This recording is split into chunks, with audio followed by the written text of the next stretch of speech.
The first lesson I saw was the terrible confusion that's in any school as people race about at bell-marked intervals. The time-honored experience of mental development is that it occurs with strong concentration, not with fragmented attention. Class position. You will not find the doctor's son, however ignorant he is, in the class with the marginalized kids. Indifference is wonderful. This is a factory to create indifference to intellectual things, to ideas.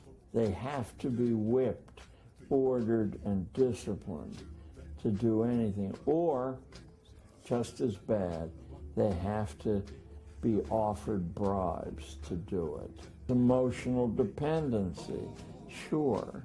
Probably half of these 60 million kids who attend school in the United States, removed from their own families at a very vulnerable age, become emotionally dependent on a pat on the head, a smile, avoiding an insult. Intellectual dependency. In spite of rhetoric to the contrary, a teacher's nightmare is invested in those kids, if any, who actually have learned how to think for themselves. The teacher's job is not only to convey bits of information that should not be challenged, but also to convey how you connect those bits of information, but not practice in doing that for yourself. You memorize someone else's connection. What is a circle? Billy Henlow. A circle is a closed curve in which all endpoints on the circumference are equally distanced from the center points. Very good. Provisional self-esteem, this really ties into the grades, the test scores, the signs of approval by the teacher. You're allowed to feel good about yourself if an authority issues a signal that you can do that. On the other hand, if the authority condemns you, the only way you can feel good about yourself is to become an outlaw.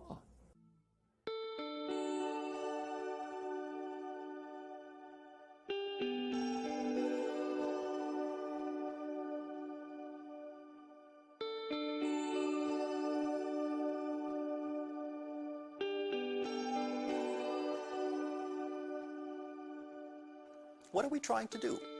If our goal is to help kids become critical thinkers, lifelong learners who really enjoy thinking and reading and playing with numbers and ideas, if we want to help them become good learners and good people who can create and sustain a functioning democracy, then education would look very different from the way it looks right now, at least in our culture. We would have to question the use of grades. What research finds is that when kids are trying to get good grades in school, three things tend to happen. They begin to lose interest in the learning itself. Now the purpose is just to get a good grade rather than to engage with the question or problem at hand. Second, they tend to think less deeply and retain knowledge for a shorter period of time compared to kids who don't have any grades. And third, they tend to pick the easiest possible tasks. That's not because they're being lazy, it's because they're being rational. If we tell kids we want to see a better report card, we want to see higher grades, naturally they'll pick the shortest book or the easiest project because that maximizes the chance of achieving that goal. So regardless of what your goal is, if you're interested in assessing kids and teachers and schools to see are we doing a good job here, you would never need tests in order to see whether kids are learning and where they need help, and you would never need grades to report the results of the evaluation we place on those assessments. We would certainly do away with standardized testing, the kind of testing used in particular states or provinces where everyone takes the same test and then you compare everyone's scores. these tests tend to measure what matters least. It tends to be a good marker for family income, because what standardized tests mostly measure is the size of the houses near a school. But it's the case that some of our deepest thinking kids just don't do well on tests. And some kids who get great scores have never had an original idea in their lives. Well, I thought you just judged by tests. Oh, no. There are many other things besides tests that we use. Of course, we do consider a child's general ability and the way he scores on standardized tests, but that's not all.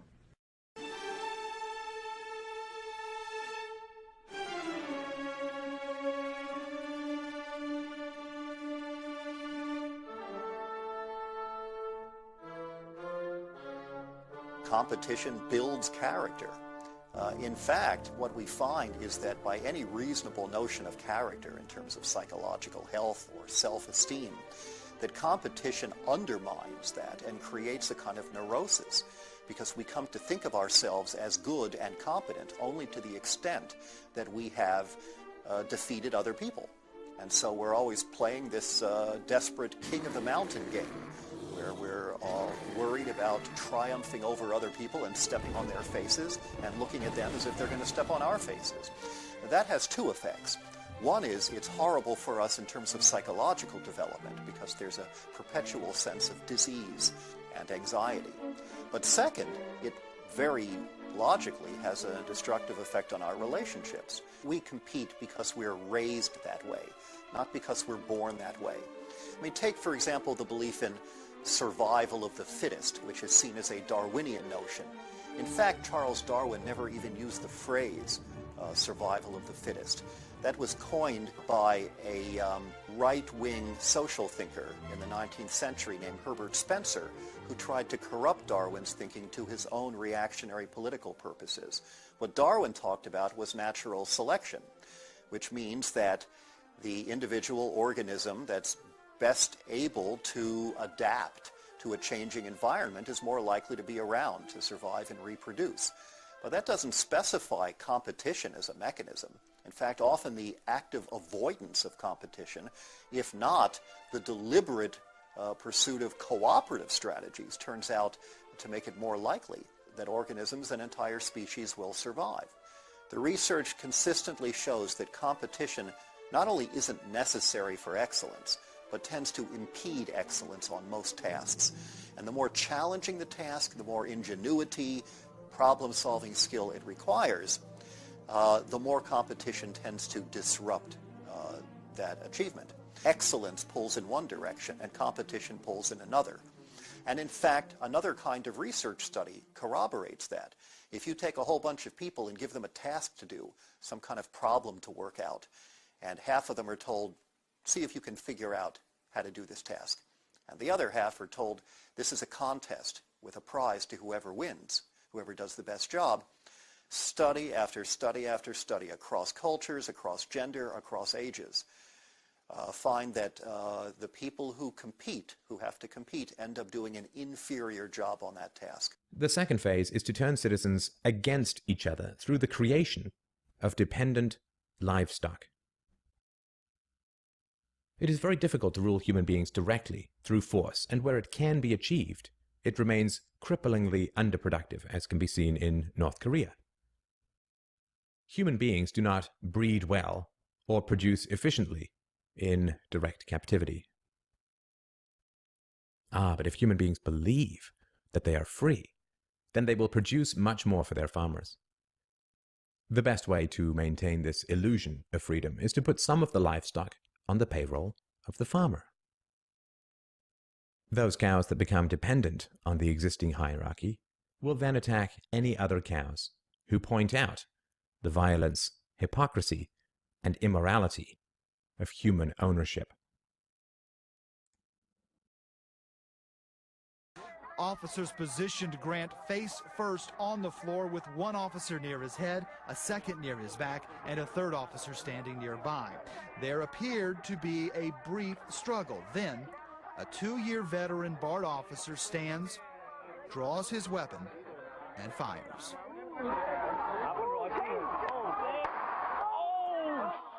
freedom is slavery, and slavery is freedom. If you can get the cows to attack each other whenever anybody brings up the reality of their situation, then you don't have to spend nearly as much controlling them directly. Those cows who become dependent upon the stolen largesse of the farmer will violently oppose any questioning of the virtue of human ownership, and the intellectual and artistic classes, always and forever dependent upon the farmers, will say to anyone who demands freedom from ownership, "You will harm your fellow cows." The livestock are thus kept enclosed by shifting the moral responsibility for the destructiveness of the violent system to those who demand real freedom.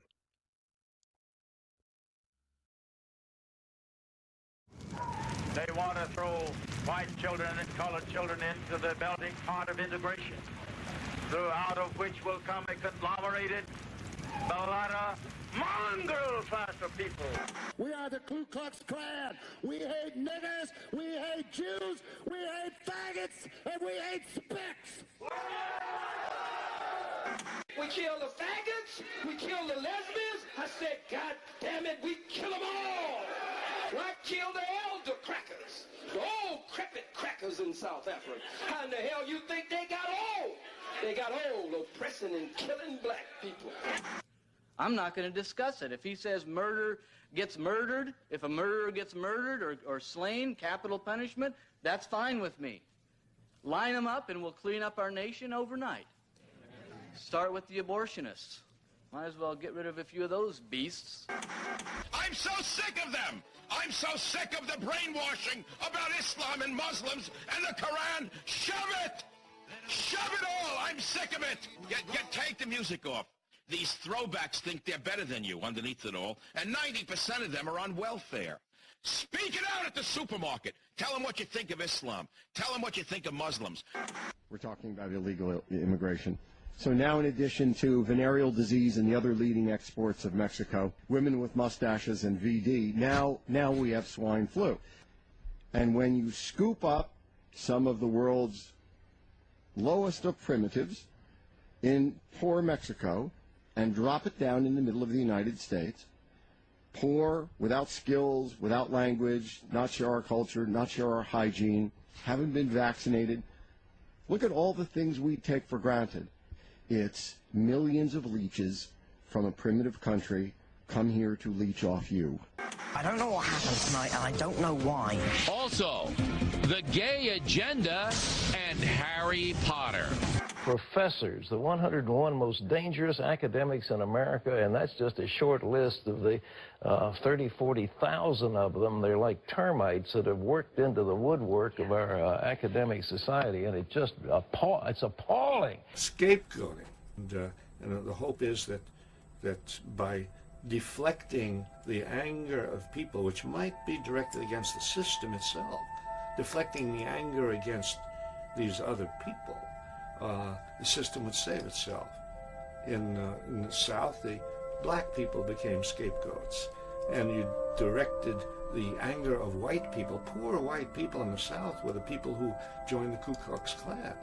These poor white people might have rebelled against the governments of the South and against the national government, but no, they were told that black people were the source of their problem.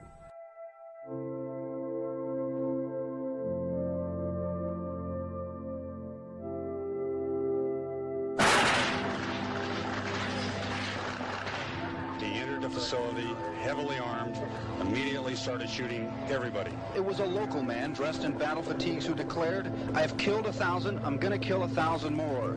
41-year-old James Huberty reportedly walked into the restaurant carrying a semi-automatic rifle and 2 other weapons, enough ammunition to last 2 hours. Witnesses inside said he fired wildly into the unsuspecting crowd gathered for a quick evening meal. He fired through windows, hitting people in the street. He fired at men, women, children, and babies. Bullets fly, leaving a local family scared to be in their own home. Tonight, investigators say hate was driving the man who pulled the trigger.